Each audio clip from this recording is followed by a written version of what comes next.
Allora, siamo con Camillo Vacca, allenatore dell'Orione 96, mister, una sconfitta che ci poteva stare sulla carta, però la lascia un po', come dire, l'amaro in bocca questa decisione arbitrale sul gol dell'1-0, così è sembrato, insomma, dalla tribuna.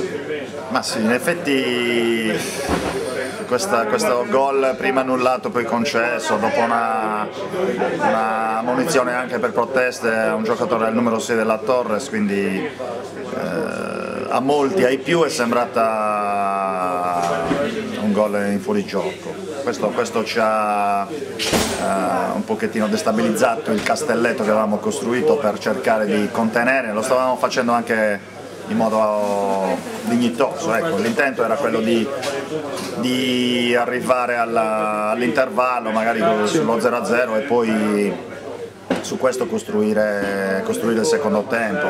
Questo non è avvenuto perché poi subito dopo c'è stato uno sbandamento in cui abbiamo subito il secondo gol e a quel punto diventava in salita a rimetterla a posto.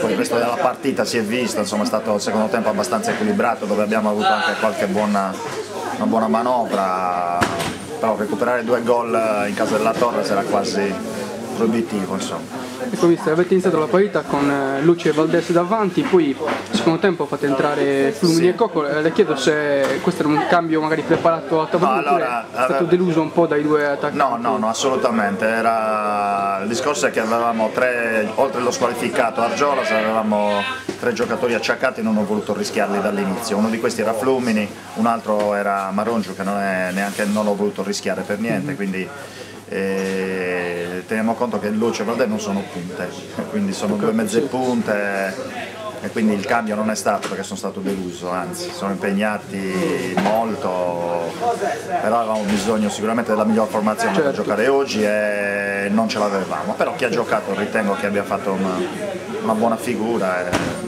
va bene così.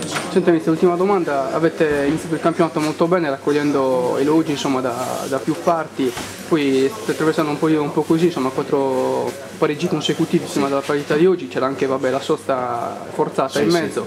Le chiedo se secondo lei questa è la dimensione dal punto di vista della classifica dell'Orione, oppure crede che, come dire, avete avuto qualche limitazione magari in alcune partite dove meritavate di più?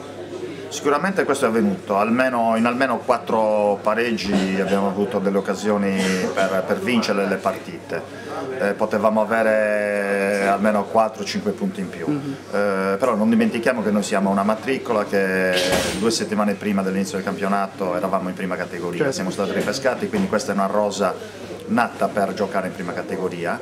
Strada facendo abbiamo visto che ci sono stati degli ottimi miglioramenti, i ragazzi sono inseriti molto bene, e oltretutto sviluppando anche un ottimo gioco, questo ci è stato riconosciuto da tanti. In certi frangenti si è visto anche oggi al cospetto di una grossissima squadra come la Torres. Domenica scorsa idem, abbiamo giocato una grande partita contro l'Iva Maddalena e era una di quelle partite dove potevamo vincere per le occasioni, per il volume di gioco. La nostra dimensione è salvarci il più presto possibile, valorizzare qualche ragazzo, lo stiamo facendo anche attraverso buone partite dal punto di vista del gioco. È chiaro che adesso i punti diventano pesanti, adesso noi aspettiamo gli scontri diretti per dire se ci riusciremo a salvare con margine oppure dovremo lottare sino alla fine. E già domenica in casa con la Gialletto bisogna fare in questo senso. Va bene, ringraziamo Camillo Vacca, in bocca al lupo e buon anno. Grazie altrettanto.